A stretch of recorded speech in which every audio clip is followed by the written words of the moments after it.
साथियों, इंडी गठबंधन वाले जब ईवीएम का विरोध करते हैं तो मैं सिर्फ एक चुनाव के रूप में नहीं देख रहा। मैं मानता हूं ये लोग मन से पिछली शताब्दी के सोच वाले लोग हैं। वे टेक्नोलॉजी को हम महत्व न समझते हैं, न टेक्नोलॉजी स्वीकार करने को तैयार है। और ये सिर्फ ईवीएम में दिखाई दिया ऐसा नहीं, यूपीआई में दिखाया। जब हमने कहा कि हिंदुस्तान के लोग डिजिटल ट्रांजैक्शन करेंगे, फिनटेक की दुनिया में आज हिंदुस्तान का नाम हो गया, मानने को तैयार नहीं। आधार आज देश की एक पहचान बना है। मैं तो देख रहा हूं कि मुझे कई देश कहते हैं कि हमें आधार की पद्धति से आगे बढ़ना है, आप कैसे मदद कर सकते हैं। उस आधार को रोकने के लिए सुप्रीम कोर्ट में बार बार जाकर के परेशानियां पैदा की। यानी मूलतः ये प्रगति के विरोधी, आधुनिकता के विरोधी, टेक्नोलॉजी के विरोधी इंडी अलायंस हमने देखा है। साथियों, इस देश के लिए ये भी चिंता का विषय है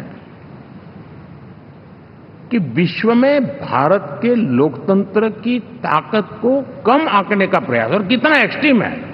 मैं दुनिया में ढोल पीट रहा हूं कि हम मदर ऑफ डेमोक्रेसी है, और ये दुनिया में जाकर के बता रहे नहीं हमारे देश में तो डेमोक्रेसी ऐसा कुछ नहीं कि वो मोदी बैठ गया है, वो एक चाय बेचने वाला यहां पहुंच कैसे गया, कुछ तो गड़बड़ की होगी। ये जो इनकी मनस्थिति है जी, भारत के नागरिकों को चुनाव प्रक्रिया के प्रति अविश्वास पैदा करने का जो उनका षड्यंत्र है, मैं मानता हूं कि अब दुनिया भी भारत के लोकतंत्र की विविधता, विशालता, व्यापकता, गहनता, इन सबको भी जानने समझने के लिए आकर्षित होगी। ऐसे ही इस चुनाव के नतीजे में देख रहा हूं। साथियों, जब 1 तारीख को मतदान पूरा हुआ और 4 तारीख को काउंटिंग, इस बीच की चीजों को आप देखिए।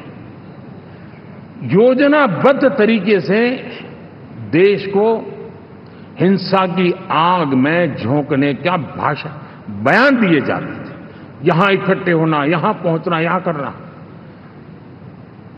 कुछ लोग इस चीज को गंभीर नहीं लेते हैं, लेकिन ये बहुत गंभीर है।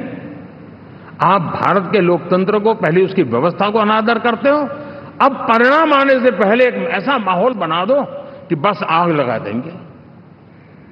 हर प्रकार से उन शब्दों का अर्थ यही निकलता है कि उन्होंने देश को उस दिशा में ले जाने का प्रयास किया था। लगातार देश को गुमराह करने का प्रयास किया गया, देश के लोगों को बांटने का प्रयास किया। अरे, चुनाव एक ऐसा लोकोत्सव होता है कि ज्यादा से ज्यादा लोगों को हम जोड़े, तोड़ने के लिए नहीं होता है। लेकिन हर प्रकार से कोशिश यही की गई है। साथियों, मैं मानता हूं कि 2024 के लोकसभा के चुनाव के जो नतीजे हैं, हर पैरामीटर से देखेंगे,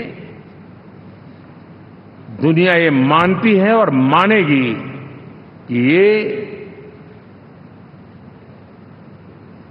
एनडीए का महाविजय है।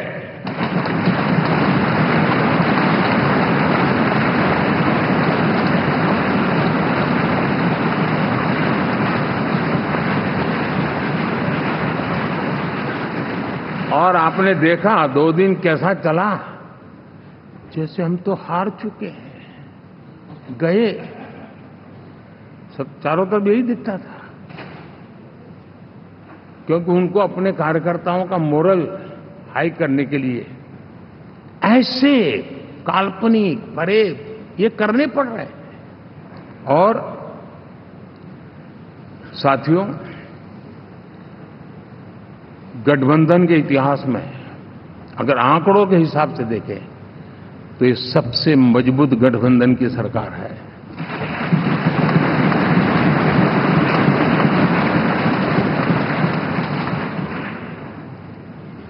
लेकिन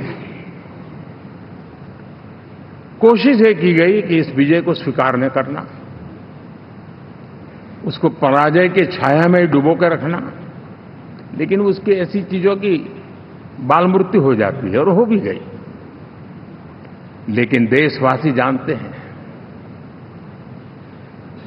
कि न हम हारे थे न हम हारे हैं।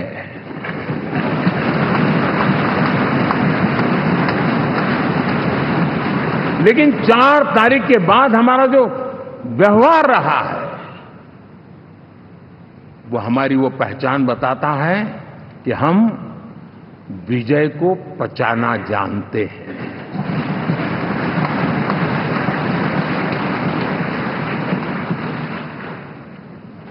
हमारे संस्कार ऐसे हैं कि विजय की गोद में उन्माद पैदा नहीं होता है और न ही पराजित लोगों के प्रति उपहास करने के हमारे संस्कार हैं। हम विजय को भी पचाते हैं और पराजित का भी उपहास करने की विकृति हम नहीं पालते। ये हमारे संस्कार हैं।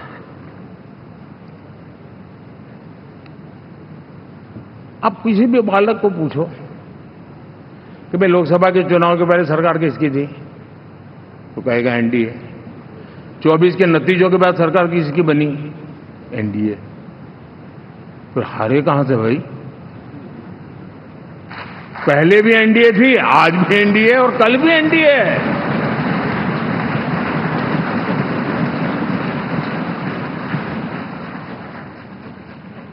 आप सोचिए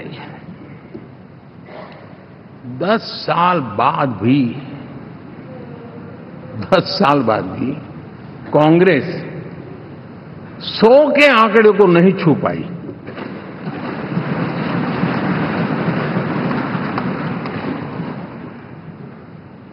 और अगर मैं 14, 19 और 24 3 चुनावों को जोड़ करके कहूं, कांग्रेस के 3 चुनाव जोड़ूं, तो इन 3 चुनावों में जितनी सीटें मिली है उससे ज्यादा हमें इस चुनाव में मिली है।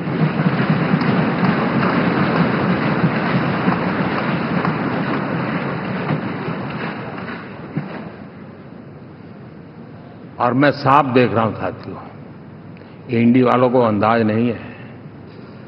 वे धीरे धीरे पहले तो डूब रहे थे, अब तेज गति से ये गर्त में जाने वाले हैं।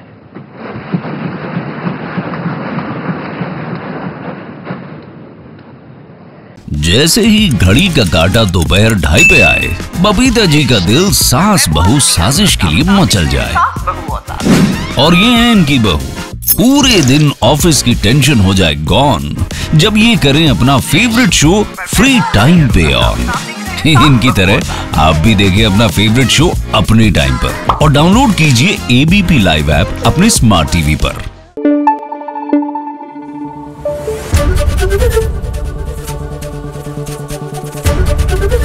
एबीपी न्यूज आपको रखे आगे।